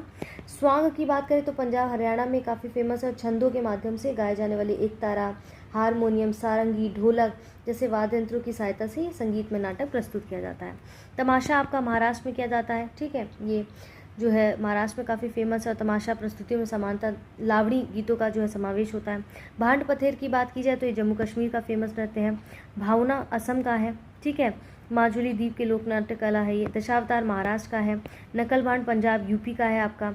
ये दक्षिण भारत की नाट्य कला है। अभी तक हमने ये देखा था ये मनोरंजन पर आधारित है, ठीक है। कहाँ से यहाँ तक तो आपका जो ये था नृत्य रमन तक जो नृत्य थे आपके वो क्या थे आपके हमने ऊपर पढ़ा था ना, ये इसके थे अनुष्ठांगिक नाट्य कला था। फिर यहाँ से मनोरंजन नाट्य कला के नृत्य आपके शुरू हुए थे भवाई से लेकर, और कहाँ तक था ये, यहाँ तक देखिए पूरा नकल भांड तक ये आपके मनोरंजन पर आधारित थे। दक्षिण भारत की देखिए नाट्य कला के भी कुछ उदाहरण यहाँ दिए गए, जैसे बिल्लू पाटू हो गया। दक्षिण भारत में क्या था कि जब उत्तर भारत में संस्कृत शास्त्रीय नाट्य कला का आवाहन 8वीं शताब्दी में आरंभ हो गया था, तो दक्षिण भारत में इसकी लोकप्रियता और बढ़ती गई। तो साउथ इंडिया में की जो नाट्य कला है, परंपरा की विशेषता नृत्य पर बल दिया जाता है, जबकि उत्तर में संगीत पर बल दिया जाता है। तो दक्षिण भारत की कुछ लोकप्रिय नाट्य कलाएँ हैं जिनको हम देखेंगे, जैसे आपका विल्लू पाटू हो गया, केरल तमिलनाडु में फेमस है विल्लू पाटू, ठीक है। इसमें क्या होता है कि आपका इस विल्लू पाटू गीत का अर्थ होता है धनुगीत। ये केरल तमिलनाडु के कुछ भागों में लोकप्रिय है। संगीत नाट्य कला का एक रूप है। इसमें रामायण की कहानियों को धनुष के आकार के आधार पर एक वाद्य यंत्र की सहायता से वर्णित किया जाता है। यक्षगान जो कि कर्नाटक में, आंध्र प्रदेश में होता है, ठीक है। और इसमें देखेंगे कि ये एकल कलाकार के द्वारा अभिनीत किया जाता है। बुर्रा कथा आप देखेंगे तो आंध्र प्रदेश को एक लोकप्रिय नाट्य परंपरा है, नृत्य नाट्य परंपरा है, ठीक है। पगाती वेशालू आप देखेंगे तेलंगाना क्षेत्र, आंध्र प्रदेश में लोकप्रिय लोक परंपरा है, और ये मुख्यतः वेशम नामक एक मुख्य चरित्र और भूमिका अभिनीत नाटक होता है। वायलाता की देखेंगे कर्नाटक में, ताल मंडाले आपका जो है वो एक प्रकार का ढोल होता है, और ये यक्षगान और पूर्वानुगामी समझा जाता है। और यह नाटक बैठी हुई अवस्था में बिना किसी पोशाक, नृत्य और अभिनय के प्रस्तुत किया जाता है, ठीक है। कृष्णाटम को देखेंगे तो केरल की एक रंगारंग नृत्य नाट्य परंपरा है, और श्री कृष्ण की जीवन लीला का वर्णन इसमें प्रस्तुत किया जाता है, जो कि केरल से संबंधित है। कुरुवंजी जो कि आपका लगभग कहते हैं 300 वर्ष पूर्व उत्पन्न, ये कुरुवंजी की जो मुख्य विशेषता है वो तमिल कविता और गीत है।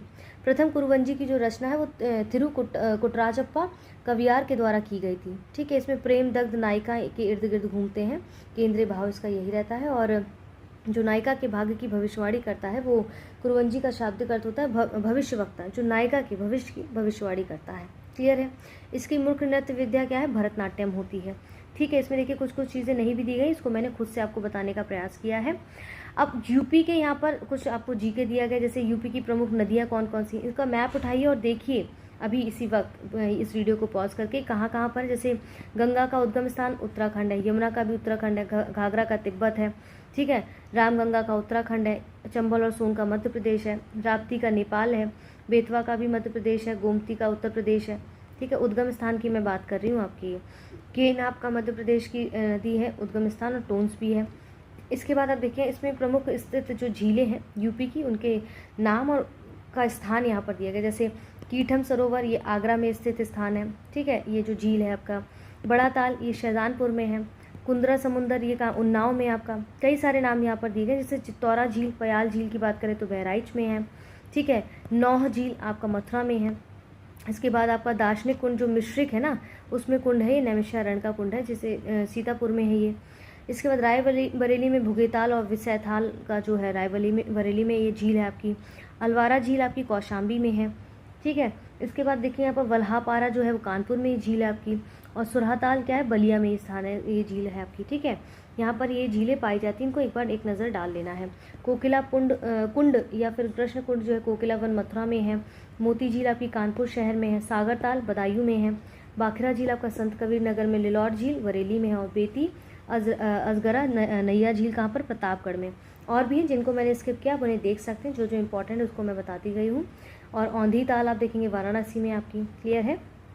आइए यहाँ पर देखिए, अभी तक यूट्यूब चैनल हमारा सब्सक्राइब नहीं किया है तो प्लीज़ इसको सब्सक्राइब कर लीजिए, और टेलीग्राम का फ्री ग्रुप आप ज्वाइन कर सकते हैं। इसके बाद यूपी में कुछ प्रमुख बांध परियोजनाएं हैं, ठीक है, उनको हम यहाँ पर देख लेते हैं। जैसे यहाँ पर दिए गए हैं, सबसे पहले देखिए यहाँ पर डिटेल में यहाँ पर दिया गया है। इसमें यहाँ पर स्टार्टिंग में थोड़ा सा वन लाइनर फैक्ट है, उसको देख लेते हैं। सोनभद्र जिले में पिपरी नामक स्थान पर क्या है कि रिहंद नदी पर 1963 में एक बहुउद्देशीय रिहंद बांध परियोजना को, जो कि गोविंद बल्लभ पंत सागर की ऊंचाई से इतना मीटर यहाँ पर ये परियोजना बनाई गई थी, ठीक है। ललितपुर जिले में बेतवा नदी पर यूपी में और मध्य प्रदेश की 1975 की एक राजघाट बहुउद्देशीय परियोजना बनाई गई है। ललितपुर जिले में बेतवा नदी पर उत्तर प्रदेश और मध्य प्रदेश की 1958 में संयुक्त माता टीला बहुउद्देशीय बांध परियोजना बनाई गई है।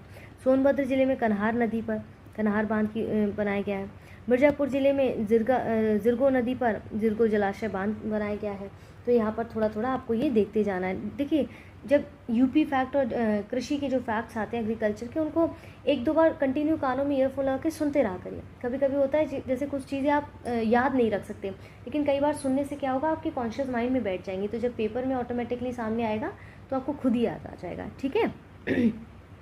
यूपी के यहाँ पर आपको कुछ बांध दिए गए हैं जिनके नाम हमें देखने हैं। जैसे रामगंगा बांध, ठीक है, ये रामगंगा नदी पर स्थित है। उसके बाद देखिए यहाँ पर क्या है कि रामगंगा जो है किस नदी पर ये बांध अवस्थित है, रामगंगा नदी पर, ठीक है। धामपुर में, बिजनौर जो है धामपुर में आपका ये बांध है। और यहाँ पर जैसे कालागढ़ जो बांध है वो रामगंगा नदी पर ये भी अवस्थित है और कालागढ़ में ही अवस्थित है। गोविंद पल्लव बंद सागर रेहंद, ये कई बार पूछा गया, रेहंद नदी पर अवस्थित है। और पिपरी यानी कि सोनभद्र में ये आपका बांध है। रोहिणी बांध देखेंगे तो ये रोहिणी नदी पर और ललितपुर स्थान पर अवस्थित है। ओवरा, देखिए ओवरा जैसे कैसे, कोवरा जैसे, इस तरह से कुछ ट्रिक लगा के याद कर सकते कि भाई ये रेहंद नदी पर है। और रावर्ट्सगंज जो कि आपका सोनभद्र में, वहाँ पर अवस्थित है ये। शहजाद जो है वो शहजाद नदी पर अवस्थित बांध है और ललितपुर में ही स्थान है इसका स्थिति है। कोठी जो कि आपका रामगंगा नदी पर बिजनौर में अवस्थित है। माता टीला वेतवा नदी पर है जो कि झांसी में अवस्थित है। मुशाकहंद आपका कर्मनाशक चंदौली में अवस्थित है। जिरगो बांध आपका जिरगो नदी पर है, मिर्ज़ापुर में अवस्थित है। अहरौरा गहराई नदी पर और मिर्ज़ापुर में अवस्थित है। परीक्षा की बात की तो वेतवा नदी पर झांसी में अवस्थित है, ठीक है। जामिनी की बात की जाए तो जामिनी नदी पर ललितपुर में अवस्थित है। गोविंद सागर की अगर मैं बात करूँ तो शहजाद नदी पर और ललितपुर में अवस्थित है। कि ललितपुर के यहाँ पर कई सारे दिए गए हैं, इनको आपको डायरेक्टली ऐसे देख लेना है, किस नदी पर है मेन वो मैटर करता है यहाँ पर, ठीक है। चंद्रप्रभा बहुत इंपॉर्टेंट है, चंद्रप्रभा नदी पर चकिया चंदौली में अवस्थित है। और कन्हर नदी पर रावटगंज जो कि सोनभद्र में है। और अर्जुन जो कि अर्जुन नदी पर महोबा में। और पथराई सुखनाई नदी पर और झांसी में अवस्थित है आपका ये बांध। तो यूपी के यहाँ पर बांध की बात की गई है, तो इनको एक दो बार झलक दे लेना है। यहाँ पर देखिए पेड ग्रुप्स के लिए यहाँ पर कुछ कॉल नंबर दिए गए, व्हाट्सएप नंबर्स वगैरह दिए गए। यहाँ पर स्पेसिफिकली ज्ञान सर का व्हाट्सएप नंबर दिया है, तो आप उन्हें मैसेज कर सकते हैं, इन पर कॉन्टैक्ट कर सकते हैं। अपने एग्जाम से संबंधित या पेड ग्रुप से संबंधित कोई इन्फॉर्मेशन चाहिए है। हमारी वीडियोज़ एज यूजुअली बिल्कुल फ्री हैं आप सभी के लिए यूट्यूब पर, और यूट्यूब चैनल को सब्सक्राइब कर देंगे तो इस तरह की कोई भी वीडियो आती रहेगी तो आपको सही टाइम पे उसका नोटिफिकेशन मिलता रहेगा। यूपी के वन्य जीव विहार के बारे में हम पढ़ते हैं। जैसे चंद्रप्रभा जो वन्य जीव विहार है, तो राज्य का ये प्रथम वन्य जीव विहार कहा जाता है, जो कि चंदौली जिले में है। और इसकी स्थापना कब हुई थी? 1957 में। इससे संबंधित अगर कोई इन्फॉर्मेशन आपके पास है तो आप हमें कमेंट बॉक्स में बताइएगा, ठीक है। किशनपुर वन्य जीव विहार की अगर मैं बात करूँ तो लखीमपुर खीरी में। देखिए इकोलॉजी एंड इन्वायरमेंट बहुत इंपॉर्टेंट हो गया है अपने आप में, ठीक है। तो काफ़ी ज़्यादा ये अपने आप में कई टॉपिक्स को समेकित किए हुए हैं। यहाँ पर यूपी के स्पेशल की बात कर रहे हैं, तो 1972 में बनाया गया था, ठीक है। 1972 में और भी चीज़ें हुई हैं, यदि आपको पता है इकोलॉजी इन्वायरमेंट से संबंधित तो आप हमें बताइएगा। करतनिया घाट वन्यजीव जो विहार है वो बहराइच में 1976 में इसको स्थापित किया गया। रानीपुर वन्यजीव विहार जो है चित्रकूट में 1977 में इसको स्थापित किया गया था। महावीर स्वामी वन्यजीव विहार जो सबसे छोटा वन्यजीव विहार है ललितपुर में 1997 में इसको बनाया गया। चंबल वन्यजीव विहार आगरा, इटावा, औरैया में इसको बनाया गया और जो है इसको ये अवस्थित है और 1979 में जो है इसको स्थापित किया गया। कैमूर वन्यजीव विहार मिर्ज़ापुर सोनभद्र 1982 में इसको बनाया गया। इसके बाद आप देखेंगे हस्तिनापुर वन्यजीव विहार जो है वो मेरठ, मुजफ्फर, हापुड़, अमरोहा और 1986 में इसको स्थापित किया गया। सुहागी वरवा वन्यजीव विहार महाराजगंज में 1987 में स्थापित किया गया। पीलीभीत वन्यजीव विहार यहाँ पर देखेंगे पीलीभीत में ही बनाया गया और 2014 में इसको स्थापित किया गया। अब यहाँ पर पक्षी विहार, ये वन्यजीव विहार देखा था, अब यहाँ पर पक्षी विहार है किसके? यूपी की बात कर रही हूँ मैं। चंद्रशेखर आज़ाद जो नवाबगंज पक्षी विहार है उसका राज्य का प्रथम पक्षी विहार है, तो प्रथम जहाँ पर आए उसको याद कर लेना है आपको, ठीक है। ये उन्नाव जिला है जो उसमें बनाया गया 1984 में। इसके बाद सैंडी पक्षी विहार हरदोई में बनाया गया 1990 में। ओखला पक्षी विहार आपका गाजियाबाद गौतम बुद्ध नगर में 1990 में स्थापित किया गया। ये देखिए सारे 1990 में बनाए गए, ठीक है। विजय सागर पक्षी विहार महोबा हमीरपुर में 1990 में। सूर सरोवर पक्षी विहार आपका आगरा में बनाया गया 1991 में बनाया गया, क्लियर है। भीमराव अम्बेडकर पक्षी विहार आपका बेंती कुंडा प्रतापनगर 2003 में बनाया गया। पार्वती अर्घा पक्षी विहार जो है वो आपका गोंडा में जिले में अवस्थित है और ये स्थापना वर्ष इसका 1990 है। तो 1990 में कई सारे बनाए गए, उनको एक बार एक साथ देख लेना है आपको। यहाँ पर कुछ नगर हैं जिनके उपनाम दिए गए हैं, ठीक है। जैसे संगम नगरी, कुंभ नगरी, तीर्थराज, अमरूद नगरी, ईश्वर का निवास स्थान, सबको किसको? इलाहाबाद, जिसका नाम बदल के प्रयागराज कर दिया गया है। तो यहाँ पर ये चीज़ें याद रखनी है आपको। इसके बाद यहाँ पर देखिए जैसे आमला नगरी किसको कहा जाता है? प्रतापगढ़ जो है वो आमला नगरी कहा जाता है। आमों का नगर मलियाबाद लखनऊ को सबसे ज़्यादा यहाँ पर आम है जो है वो पाए जाते हैं। इसके बाद आप देखेंगे गोरख धाम जो है नाथनगर, गीत प्रेस नगर जो है वो पूर्वोत्तर भारत का मानचेस्टर और कानपुर में ये नगर नहर है आपका। छोटा दिल्ली उद्योग नगरी आप देखेंगे गाजियाबाद में अवस्थित है। उत्तर प्रदेश का शो विंडो जो है वो नोएडा में आपका जो है ये इसका उपनाम जो है नोएडा है, ठीक है। शो विंडो इसका रखा गया जो कि आपका जो है नोएडा है। रामनगर राम जन्मी, रामचरितमानस, जन्मभूमि, भूवैकुंठ, अयोध्या धाम, ये सब क्या है, इनको अयोध्या धाम के नाम से भी जाना जाता है, इसका उपनाम है। ठीक है, रामपुर के उपनाम क्या, नवाबों का शहर, चाकुओं का नगर है भाई। आगरा जो ताज नगरी है, पेठा नगरी भी कहते हैं। संडीला जो कि हरदोई में है, वो लड्डू नगरी कहलाता है। फिरोजाबाद या सुहाग नगरी और चूड़ी नगरी भी कहा जाता है, फिरोजाबाद की चूड़ियाँ बहुत फेमस हैं। हाथरस के हींग और गुलाल नगरी कहा जाता है। मथुरा को कृष्ण नगरी, पेड़ा नगरी, ये सब हम जानते ही हैं। ताला नगरी अलीगढ़ को कहा जाता है और सोनभद्र को Sonanchal power capital of India कहा जाता है। ठीक है, भगवत कथा नगर को शुक्रताल को ये कहा जाता है और कैंची नगर, क्रांति नगर मेरठ को कहा जाता है। हस्तिनापुर मेरठ में जैनी लोगों का काशी कहा जाता है और चंदौली को धान का कटोरा भी कहा जाता है। ठीक है, बरेली में बांस बरेली जो है सुरमा नगरी कही जाती है। लखनऊ नवाबों का शहर, कई बार सुना होगा। चरखारी आप कस्बा देखेंगे जो महोबा में, बंदेली कश्मीर इसमें कहा जाता है और मुरादाबाद को पीतल नगरी या बर्तनों का शहर कहा जाता है। वाराणसी को विश्वनाथ नगरी, शिव नगरी, मुक्ति नगर, मुक्ति क्षेत्र, पंडों का नगर। शिराज हिंदू और पूर्व का शिराज किसको, जौनपुर को कहा जाता है, उसका उपनाम है। कुछ प्रमुख नगर है जिनके प्राचीन नाम, पुराने समय पर उनका क्या नाम था, वर्तमान में हम किस नाम से जानते हैं, इनके यहाँ पर नाम दिए गए हैं। जैसे लखनऊ का देखें तो लक्ष्मणपुर और लखनपुर कहते थे। वाराणसी को पहले काशी कहा जाता था, मतलब उसका पुराना नाम काशी था। ठीक है, इसके बाद आप देखेंगे ब्रह्मसारणी बरसाना यानी कि मथुरा को पहले ब्रह्मसारणी कहते थे। बिठूर कानपुर को ब्रह्मवर्त कहते थे। हस्तिनापुर मेरठ को दान तीर्थ कहते थे। ठीक है, कंपिल जो फरखाबाद में आपका काम्पिल्य कहते थे। इसके बाद हरिगढ़ कोयल अलीगढ़ को पहले ये कहते थे। कानपुर को पहले कानपुर कहते थे। बलवंत नगर झांसी को पहले बलवंत नगर। सिंहपुर श्री ऋषिपतन ये सारनाथ वाराणसी को इसको पहले कहते। पिपरहवा कपिल वस्तु सिद्धार्थ नगर के जो प्राचीन नामों से पिपरहवा कहा जाता था। ये सब आपको थोड़ा सा एक बार देखते हुए जाना है। इसके बाद देखिए यहाँ पर क्या दिया गया है कि देखिए उत्तर प्रदेश की कृषि जलवायु अंचलों का यहाँ पर विवरण दिया गया है। ठीक है, याद रहेगा। तो देखिए यहाँ पर क्या, देखिए जैसे जोन का जो नाम है, जैसे तराई क्षेत्र, पश्चिमी मैदानी क्षेत्र, ये क्या है, उपोष्ण जलवायु के क्षेत्र है। ठीक है, जोन है। इसमें किस प्रकार की मृदा पाई जाती है, जैसे तराई क्षेत्र में आप देखेंगे दोमट मटियार दोमट मिट्टी। पश्चिमी मैदानी क्षेत्र में दोमट मटियार दोमट बलुई मिट्टी पाई जाती है। ठीक है, इसके बाद आप यहाँ देखेंगे कि मध्य पश्चिमी मैदानी क्षेत्र जो है उसकी जलवायु क्या है, जोन के नाम इसका जो है मध्य पश्चिमी मैदानी क्षेत्र, इसकी जलवायु उपोष्ण है। और इसमें किस प्रकार की मृदा पाई जाती है, आपकी दोमट हो गया, मटियार हो गया, दोमट बलुई दोमट हो गया। ठीक है, कितना तापमान अधिकतम होता है, औसत वार्षिक यहाँ पर कितना मिलीमीटर होती है वर्षा, ये सब यहाँ पर दिया गया है। दक्षिण पश्चिमी आर्द्र शुष्क क्षेत्र जो है वो अर्ध शुष्क जलवायु पाई जाती है। मृदा जलोढ़, अरावली, दोमट इत्यादि पाई जाती है। यहाँ पर बुंदेलखंड जैसे क्षेत्र है उसमें अर्ध शुष्क आपकी क्या है, ये आपकी जलवायु है। किस प्रकार की मृदा पाई जाती है, अर्ध शुष्क मार या कावर या राकर पड़वा, यहाँ पर मृदा आपकी पाई जाती है। ठीक है, क्या आप बता सकते हैं जो खेती के लिए, कृषि के लिए कौन सी मृदा जो सबसे उपजाऊ होती है।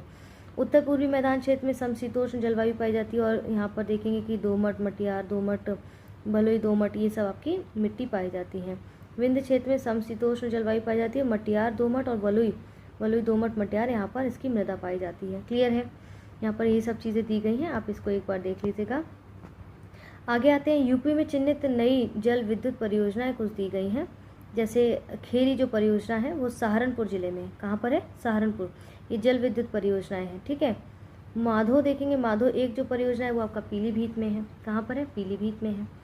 माधो दो जो परियोजना है वो आपका शाहजहांपुर में है, ध्यान रखिएगा। माधो वन आपका पीलीभीत में है और माधो दो शाहजहांपुर में है। शाहजहांपुर नाहिल जो परियोजना है वो शाहजहांपुर में ही नाम से क्लियर हो रहा है। रामगंगा परियोजना आपके बिजनौर में है। बाढ़ गंगा सागर 1 मिर्ज़ापुर में है। बाढ़ गंगा सागर 2 ये भी मिर्ज़ापुर में है। और केन शाखा जो है 1 बांधा में है। केन शाखा 2 परियोजना आपकी ये भी बांधा में है। और वंदरान जो है आपका ललितपुर में है ये परियोजना। और शारदा सागर ये पीलीभीत में है। वहीं मेजा मिर्ज़ापुर में है आपकी। ठीक है, मलकपुर रोहिणी जो परियोजना है वो सहारनपुर में है। तो यहाँ पर हमने यूपी के काफ़ी हद तक फैक्ट्स को कवर किया है। यदि आप प्रीवियस हमारे मॉड्यूल्स को नहीं देखा है तो उन्हें देख लीजिए। हमारे चैनल पर निरंतर बने रहें, अपना ध्यान रखें और पढ़ाई को निरंतर जारी रखें और ईमानदारी से सारे मॉड्यूल्स को कवर करें, क्योंकि इससे हमारा नहीं आपका लॉस होगा अगर आपने चीज़ों को स्किप कर दिया। क्योंकि हर मॉड्यूल में जो टॉपिक्स दिए जा रहे हैं वो एक दूसरे से कनेक्टेड हैं। दोनों भाषाओं में सेम टॉपिक्स पर मॉड्यूल हैं। जिस भाषा में भी आप सहज हैं उसको देखिए और आपके दोस्त जिस भाषा में सहज हैं उनको जो वीडियो है फॉरवर्ड करिए ताकि सब इसका लाभ उठा सकें। ठीक है, चलिए इसी के साथ मैं आप सबसे अलविदा कहती हूँ। जल्दी मिलते हैं अगले मॉड्यूल में।